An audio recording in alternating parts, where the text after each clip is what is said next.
നിസാമിന് തടവറയും തറവാടോ എന്നാണ് super prime time ആദ്യം ചർച്ച ചെയ്യുന്നത്. ശ്രീമതി ജമന്തി, എപ്പോഴാണ് നിസാം ഇങ്ങനെ ജയിലിലിരുന്ന് ഫോൺ ഉപയോഗിക്കുന്നുണ്ട് എന്ന വിവരം ജമന്തിക്ക് അറിയാൻ കഴിഞ്ഞത്? രണ്ടാഴ്ചയാവാറായി എനിക്ക് അറിവ് കിട്ടിയിട്ട്. ഏകദേശം എത്ര ദിവസം? ദിവസമൊന്നും എനിക്ക് ഓർമ്മയില്ല. രണ്ടാഴ്ചക്കപ്പുറം ഒരു ദിവസം എൻ്റെ അടുത്ത് ഒരു പയ്യൻ വിളിച്ച് പറഞ്ഞതാണ്, ഇങ്ങനെ നിശാമ ജയിലിൽ 5 മണിക്ക് ശേഷം സ്ഥിരം ഫോണിൽ സംസാരിക്കുന്നുണ്ട്, അവൻ പരോളിൽ ഇറങ്ങാൻ സാധ്യതയുണ്ടെന്നൊക്കെ പറഞ്ഞിട്ട് എൻ്റെ അടുത്ത് ഒരു ചക്കൻ വിളിച്ച് പറഞ്ഞതാ. ജമന്തി അത് കേട്ടപ്പോൾ എന്താണ് ചെയ്തത്? ഞാൻ എൻ്റെ ഇളമ്മയുടെ മോനോടൊക്കെ അറിയിച്ചു. പിന്നെ ഞാൻ നിശാന്തിനി മാഡത്തിനെ വിളിച്ച് സംസാരിച്ചു. മാഡത്തിൻ്റെ അടുത്ത് പോയി പിറ്റേ ദിവസം മാഡത്തിനോട് പറഞ്ഞു, ഇങ്ങനെ പരാതിയായിട്ട് ഒന്നും കൊടുത്തില്ല, ഇങ്ങനെ ഒരു സംഭവം ഉണ്ട്, എന്നെ അങ്ങനെ വിളിച്ചിട്ടുണ്ടെന്ന് പറഞ്ഞിട്ട് മാഡത്തിന് ഞാൻ ഫോൺ നമ്പർ കൊടുത്തു. അപ്പം മാഡം പറഞ്ഞു പേടിക്കണ്ട, ഞാൻ അന്വേഷിക്കാമെന്ന് പറഞ്ഞു. പിന്നെ പരോളൊന്നും അവന് എന്തായാലും കിട്ടില്ല എന്ന് മാഡം ഉറപ്പ് പറഞ്ഞു. ഇപ്പം പരോളിൽ ഇറങ്ങാൻ സാധ്യതയുണ്ട്, നേരിട്ട് പരോളിന് പോവാണ് എന്നുള്ള സാധ്യതയുണ്ടെന്നൊക്കെ പറഞ്ഞു. അപ്പം മാഡം അങ്ങനെ പറഞ്ഞു, ഒരിക്കലും അങ്ങനെ സംഭവിക്കില്ല, അതിനെപ്പറ്റി പേടിക്കേണ്ട, ടെൻഷൻ അടിക്കേണ്ട, അങ്ങനെയൊന്നും സംഭവിക്കില്ല, പിന്നെ ഫോൺ നമ്പറിനെ പറ്റി അന്വേഷിക്കാം എന്ന് പറഞ്ഞു. ശരി, പരാതി കൊടുക്കാനായിട്ട് പരാതി തയ്യാറാക്കിയിട്ടുണ്ട്. ശരി ശരി അഡ്വക്കേറ്റ് CP ഉദയഭാനു, എത്ര ഗൗരവതരമായ വീഴ്ചയാണ് ഇവിടെ സംഭവിച്ചിരിക്കുന്നത്? അതിലിപ്പോൾ കാണാൻ കഴിയുന്നത് പോലീസ് വകുപ്പിനെ ജയിൽ വകുപ്പ് കുറ്റപ്പെടുത്തുന്നതാണ്. ഒരുപക്ഷെ ഇനിയിപ്പോൾ തിരിച്ചും കുറ്റപ്പെടുത്തലുണ്ടാകാം. ഏത് തലത്തിലുണ്ടായ വീഴ്ചയാണിത്? 1. 2, നിശാന്തിനിയോട് ഈ കാര്യം അറിയിക്കുകയാണ് ചന്ദ്രബോസിൻ്റെ ഭാര്യ. പരാതി എഴുതി വാങ്ങാതിരുന്നത് ശരിയായ നടപടിയാണോ?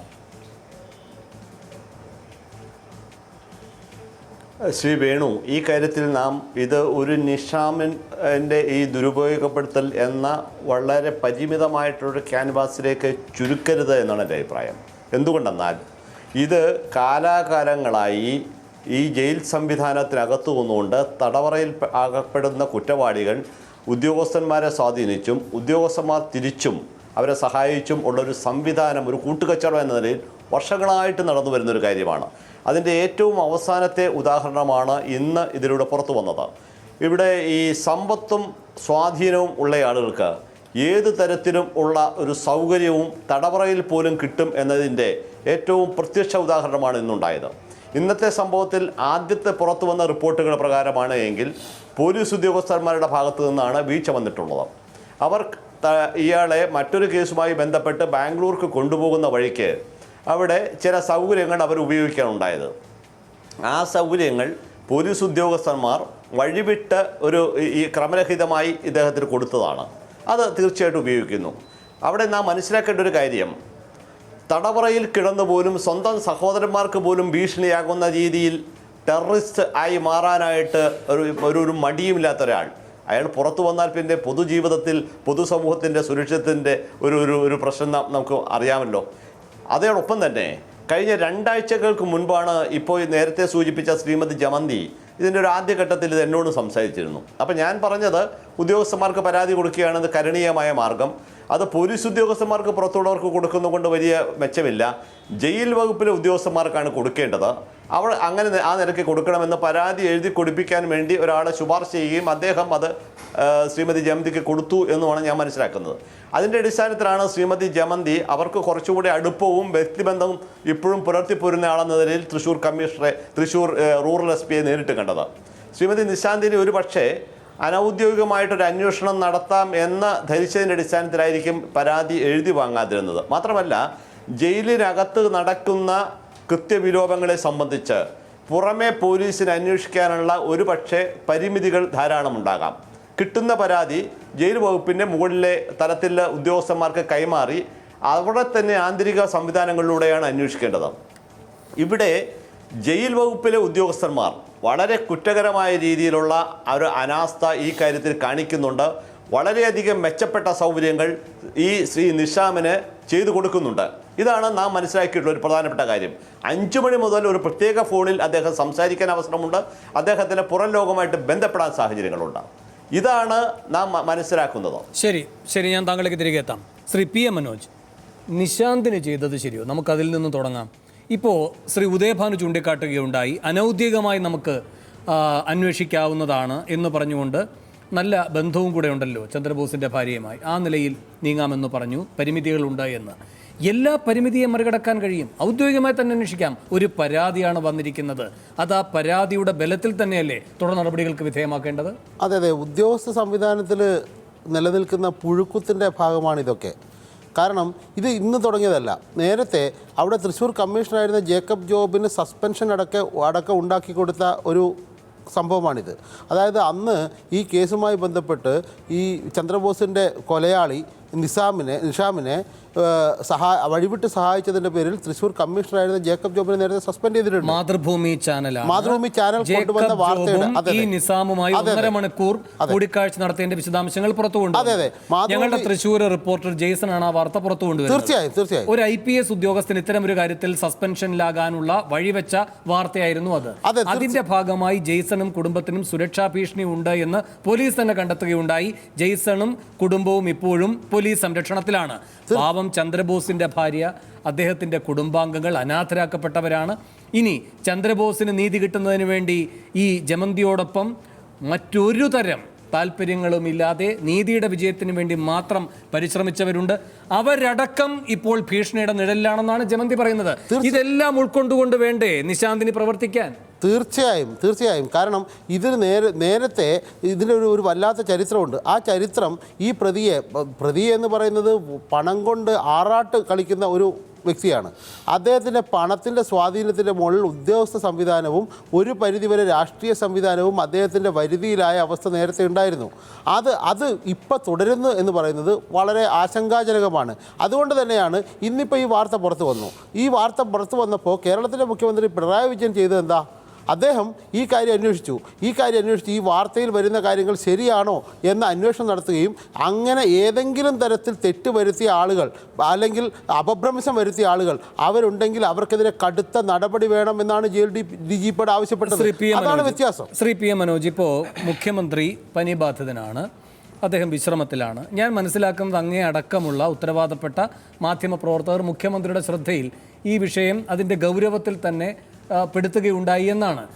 അതിൻ്റെ ഭാഗമായി ഇതാ മുഖ്യമന്ത്രി തുടർ നടപടികൾ സ്വീകരിച്ചു എന്നും അങ്ങ് പറയുന്നു. പക്ഷേ ഒരു ചടങ്ങ് നടപടി എന്നതിനപ്പുറം എന്തെങ്കിലും ഒരു ഉറപ്പ് ഈ സർക്കാരിന് നൽകാൻ കഴിയുമോ? ജമന്തിക്ക് ഈ പറയുന്ന ചന്ദ്രബോസിന് നീതി ഉറപ്പാക്കുക എന്ന കാര്യത്തിൽ മാധ്യമപ്രവർത്തകർ ശ്രദ്ധയിൽപ്പെടുത്തിയതിൻ്റെ ഭാഗമായിട്ടല്ല മുഖ്യമന്ത്രി ഈ വിഷയത്തിൽ ഇടപെട്ടത്. മറിച്ച് അദ്ദേഹം ഈ വിവരം തൻ്റെ ശ്രദ്ധയിൽ മാധ്യമങ്ങളിലൂടെ വന്നപ്പോൾ തന്നെ ജയിൽ മേധാവിയുമായി ബന്ധപ്പെടുകയും കർശനമായ നടപടി ഉറപ്പാക്കണമെന്ന് ആവശ്യപ്പെടുകയും ചെയ്യുകയാണ് ചെയ്തത്. പിന്നെ മറ്റൊരു കാര്യം, ഈ ചന്ദ്രബോസ് വധക്കേസിലെ പ്രതി ഒരുപാട് പണം കൊണ്ട് കളിക്കാൻ കഴിയുന്ന ആളാണ്. അങ്ങനെയുള്ള ഒരാളെ ജയിലിലും അതുപോലെ മറ്റ് ജുഡീഷ്യൽ സംവിധാനങ്ങളിലും ഏതെങ്കിലും തരത്തിൽ സ്വാധീനം ചെലുത്തുന്ന ആ അവസ്ഥ ഇല്ലാതാക്കും എന്നതിൻ്റെ കൃത്യമായ പ്രഖ്യാപനമാണ് മുഖ്യമന്ത്രിയുടെ ഇന്നത്തെ പ്രസ്താവന. മനോജ്, പക്ഷേ ഈ പരസ്പരം ചെളിവാരി എറിയലിലേക്കാണ് ഇപ്പോൾ പോകുന്നത് ഫോഴ്സ്. ഇപ്പോൾ ജയിലിൻ്റെ DIG അവിടെ പോയി സന്ദർശനം നടത്തുകയും ഇത് ജയിൽ വകുപ്പിൻ്റെ വീഴ്ചയല്ല എന്ന് പറയുകയും ചെയ്യുകയാണ്. ബാംഗ്ലൂരേക്ക് പോകുന്ന വഴിയിലാണ് ഇദ്ദേഹം ബന്ധപ്പെട്ടിരിക്കുന്നത്, അതാണ് പരാതിയായി വന്നിരിക്കുന്നത്. അങ്ങനെയെങ്കിൽ അത് ജയിൽ വകുപ്പിൻ്റെ പരിധിയിൽപ്പെടുന്നതല്ല, പോലീസ് കസ്റ്റഡിയിലാണ് അപ്പോൾ പ്രതി. അപ്പോൾ പോലീസിൻ്റെ വീഴ്ച. ഇങ്ങനെ അങ്ങോട്ടും ഇങ്ങോട്ടും ഉത്തരവാദിത്തം തട്ടിക്കളിച്ചാൽ ഇത് കൃത്യമായി പരിശോധിപ്പിക്കപ്പെടേണ്ട കാര്യമാണ്. കാരണം നേരത്തെ തന്നെ ബാംഗ്ലൂരിലേക്ക് പോകുമ്പോൾ സ്വന്തം വാഹനത്തിൽ നിസാമിനെ കൊണ്ടുപോയിന്നും അതുപോലെ സാധാരണ പോലീസ് വാഹനത്തിൽ കൊണ്ടുപോകേണ്ടതിന് പകരം ട്രെയിനിൽ കൊണ്ടുപോയിന്നും ഒക്കെ ആക്ഷേപം വരുന്നതാണ്. അദ്ദേഹത്തിന് ഈ നിസാം എന്ന പ്രതിക്ക് കുറ്റവാളിക്ക് അനധികൃതമായി അനർഹമായ നിരവധി ആനുകൂല്യങ്ങൾ പോലീസിൻ്റെ ഭാഗത്തുണ്ടായി എന്നത് നേരത്തെ തന്നെയുള്ള ആരോപണമാണ്. അതിപ്പോൾ ജയിലിൽ നടക്കുന്നു എന്നാണ് പറയുന്നതല്ലേ വാർത്ത. അത് ശരിയുമാണ്. കാരണം ആ ജയിലിൽ അത്തരത്തിൽ അദ്ദേഹത്തിന് ഫോൺ ചെയ്യാൻ കഴിഞ്ഞിട്ടുണ്ട്. ജയിൽ വകുപ്പ് നിഷേധിച്ചാലും അദ്ദേഹം ഫോൺ ചെയ്തിട്ടുണ്ടെന്നുള്ള സത്യമാണ്. അത് ചിലപ്പോൾ ജയിൽ വകുപ്പിൻ്റെ ഫോണായിരിക്കും, അല്ലെങ്കിൽ ജയിലിലുള്ള സാധാരണ തടവുകാർക്ക് ലഭ്യമാകുന്ന ഫോണായിരിക്കും. എന്നാൽ പോലും നിസാം ഈ ജയിലിനകത്ത് കിടന്നോ അല്ലെങ്കിൽ ജുഡീഷ്യൽ കസ്റ്റഡിയിൽ കിടന്നോ നിരവധി ആനുകൂല്യങ്ങൾ പറ്റുന്നു തൻ്റെ പണത്തിൻ്റെ ബലത്തിൽ എന്നതൊരു യാഥാർത്ഥ്യമാണ്. ആ യാഥാർത്ഥ്യം ഉൾക്കൊണ്ടുകൊണ്ട് തന്നെയാണ് അത്തരം ഏതെങ്കിലും തരത്തിലുള്ള നിയമലംഘനം ഉണ്ടാകുന്നുണ്ടെങ്കിൽ അതിന് അതികർക്കശമായ രീതിയിൽ അതിനെ നേരിടുമെന്നും അത് അനുവദിക്കില്ല എന്നും കേരളത്തിലെ നേരത്തെ മുഖ്യമന്ത്രി വ്യക്തമാക്കിയത്. ഞാൻ അതിലാണ് വിശ്വസിക്കുന്നത്. ശരി, ശ്രീ രാജ്മോഹൻ ഉണ്ണിത്താൻ, മുഖ്യമന്ത്രി ഈ വിഷയം ശ്രദ്ധയിൽപ്പെട്ടതിന് തുടർന്ന് കർക്കശമായ നടപടികൾ എടുക്കുമെന്ന് പറഞ്ഞിരിക്കുകയാണ്. തൃപ്തികരമാണോ? അല്ല, അതങ്ങനെ തൃപ്തികരമാം നടപടി എടുക്കുമെന്നല്ല പറഞ്ഞിട്ടുള്ളൂ. ഞാൻ പറയാൻ ആഗ്രഹിക്കുന്നൊരു കാര്യം, ഈ കൊലക്കേസിലെ പ്രതി, ചന്ദ്രബാബു കൊലക്കേസിലെ പ്രതി കാപ്പ ചുമത്തപ്പെട്ട ഒരു പ്രതിയാണ്. അപ്പോൾ ആ കാപ്പ റദ്ദ് ചെയ്യാൻ വേണ്ടി അദ്ദേഹം ഹർജി കൊടുക്കുകയും ആ ഹർജിക്ക് വേണ്ടി ഹാജരായത് തമിഴ്നാട് മുഖ്യമന്ത്രി ജയലളിതയ്ക്ക് വേണ്ടി കോടതിയിൽ കേസുകൾക്ക് ഹാജരാകുന്ന PV കുമാറാണ്. ഇന്ത്യയിൽ ഏറ്റവും കൂടുതൽ ഫീസ് വാങ്ങുന്ന വക്കീലന്മാരൊരാളാണ് PV കുമാറെന്ന് നമുക്കെല്ലാവർക്കും അറിയാം. ഒരു ദിവസത്തെ അദ്ദേഹത്തിൻ്റെ ഫീസ് എത്രയാണെന്ന് ഇവിടെ പറഞ്ഞാൽ ഞെട്ടിപ്പോവും, ഞാനത് പറയുന്നില്ല. അപ്പോൾ PV കുമാറിനെ പോലെ ഒരു വക്കീലിന് പണം കൊടുത്ത് കാപ്പയിൽ നിന്ന് ഒഴിവാകാൻ ശ്രമിച്ച ഒരു പ്രതിയാണ് ഇയാൾ. ഇയാളുടെ ഈ കേസ് ഇപ്പോഴെങ്ങനെയാണ് പുറത്തു വന്നത്? അദ്ദേഹവും അദ്ദേഹത്തിൻ്റെ സഹോദരനും തമ്മിലുള്ള ചക്രത്തി പോരാട്ടമാണ്. ഇയാൾ ജയിലിൽ നിറങ്ങിക്കഴിഞ്ഞാൽ അദ്ദേഹത്തിൻ്റെ ഈ സ്വത്തുക്കൾ പങ്കുവയ്ക്കുന്നത് സംബന്ധിച്ചുള്ള തർക്കത്തിൻ്റെ ഒരു പരിണിത ഫലമായിട്ടാണ് ഇങ്ങനെ ജയിലിൽ നിന്ന് ഫോൺ വിളിക്കുന്നു എന്ന് പറയുന്നത്. ഇപ്പോൾ ജയിലിലെ ഉദ്യോഗസ്ഥന്മാരെന്താ പറയുന്നത്? ജയിലിലെ ഉദ്യോഗസ്ഥന്മാർ പറയുന്നത് ജയിലിലെ ഫോണാണ് വിളിച്ചത്.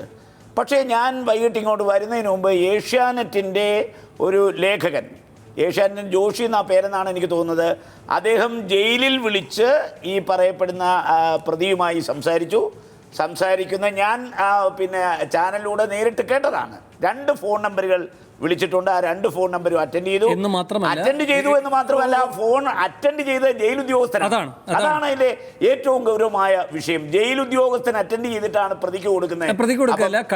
വിളിക്കാമെന്ന് പറഞ്ഞ് വിളിച്ചു. ഇവിടെ ഒരു കാര്യം ഞാൻ പറയാം. ശ്രീ പിണറായി വിജയൻ കേരളത്തിൽ ഈ തെരഞ്ഞെടുപ്പിൽ ഇടതുപക്ഷ ജനാധിപത്യ മുന്നണി ജയിച്ചു കഴിഞ്ഞ് കേരളത്തിലെ മുഖ്യമന്ത്രി ആരാണെന്ന് പാർട്ടി തീരുമാനിക്കുന്നതിന് മുമ്പ് കേരളത്തിൽ ആദ്യമായി പിണറായി വിജയൻ അഭിവാദ്യം അർപ്പിച്ചുകൊണ്ട് ബോർഡ് വെച്ച ഒരു ജയിലാണ് കണ്ണൂർ സെൻട്രൽ ജയിൽ. അതാരാ വെച്ചത്? പ്രതികളല്ല വെച്ചത്, അവിടുത്തെ ജയിൽ ഉദ്യോഗസ്ഥന്മാർ. പാർട്ടി തീരുമാനിച്ചില്ല. ഒരു തർക്കം നടക്കുന്നു, അച്യുതാനന്ദനാവണോ പിണറായി വിജയനാവണോ, പാർട്ടി ആരെ മുഖ്യമന്ത്രി ആക്കണമെന്ന് തീരുമാനിച്ചിട്ടില്ല. അപ്പോൾ കണ്ണൂർ സെൻട്രൽ ജയിലിലെ ഉദ്യോഗസ്ഥന്മാർക്ക് എങ്ങനെ മനസ്സിലായി?